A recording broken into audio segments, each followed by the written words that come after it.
is another video from Pastor Daddy, my dad, and I'm going to hand it over to Kara. Today we are going to focus on joy through this quarantine. What I'm thankful for about quarantine is family time. Sometimes we do lunch together and a bike ride with my sister right over there, who I'm going to hand it off to soon. And staying home. Handing it off to kicking it off. I like family time, obviously, and I've also liked sleeping in, and I've also been able to get more exercise. All right, so we're going to talk today about joy through difficult circumstances. Of course, in this situation, such as a pandemic. Some of my things that have brought me joy at this time are seeing how the church is getting their feet under them in a situation we've never quite experienced in our generation before, and seeing the church go out and begin to make things happen and continue to love God and love their neighbors. And one of the other things I've enjoyed seeing is some people beginning to take interest in spiritual things again. And, God often uses situations exactly like this to bring about a renewed interest in spiritual questions. And it's my job to be here to try to help those people answer those questions as biblically as I can. And today's question we're going to look at is, how do we find joy in these circumstances? And for that, we're going to go to John 15, where Jesus talks about joy. John 15, 10, and 11. If you keep my commandments, you will abide in my love, just as I have kept my Father's commandments and abide in his love. So Jesus is telling them, I've set an example, and for you to do well, you have to continue to follow my example by abiding in him and his love and following his commands. It's when we keep his commands that we abide in his love.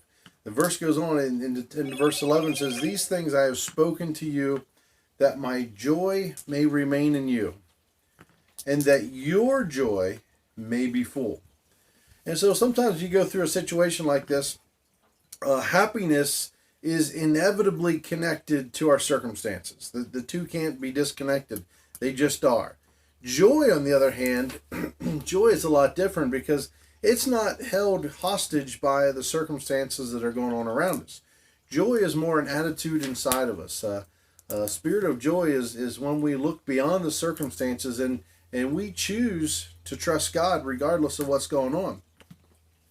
That's where the abiding comes in. When we abide, we soak in. The first section of this chapter here, Jesus is talking about he is the vine, we are the branches. We cannot possibly, no one can bear fruit, spiritual fruit, apart from abiding in that vine, Jesus Christ. And so the only way we do that, the only way we abide in him, is to know him, to spend time with him, but also to follow his commands. And as we do that, that's when those plump, juicy fruits that we love so much begin to grow and become so appealing. And so we see that, and then as we look at verse 11, things that he's spoken to you, that his joy may remain in you or in us, and also that your joy may be full.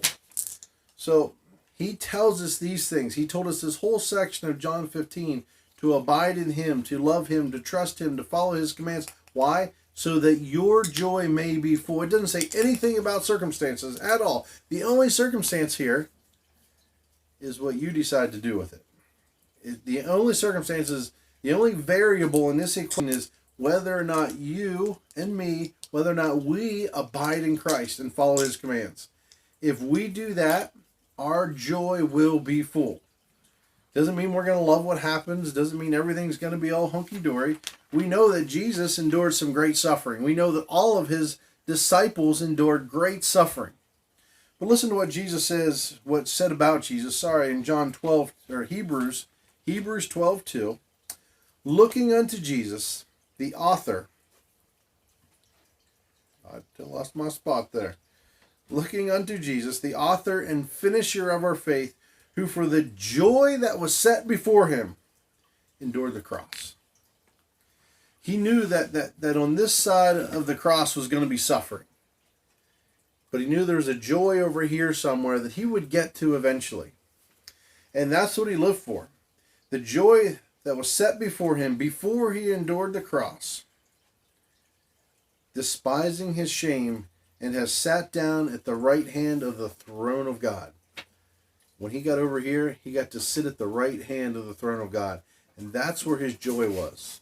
His joy was in knowing that he had been obedient to his Father, fulfilled his calling, and he would be rewarded handsomely for it. Same concept applies to us. When we abide in him, when we follow his commands, when we endure suffering in part of that journey, we have heavenly rewards to look to. And as long as we're doing these things here, abiding in him, following his commands, in our circumstances, regardless of what's going on, in our circumstances, our joy can be full. And it will be full.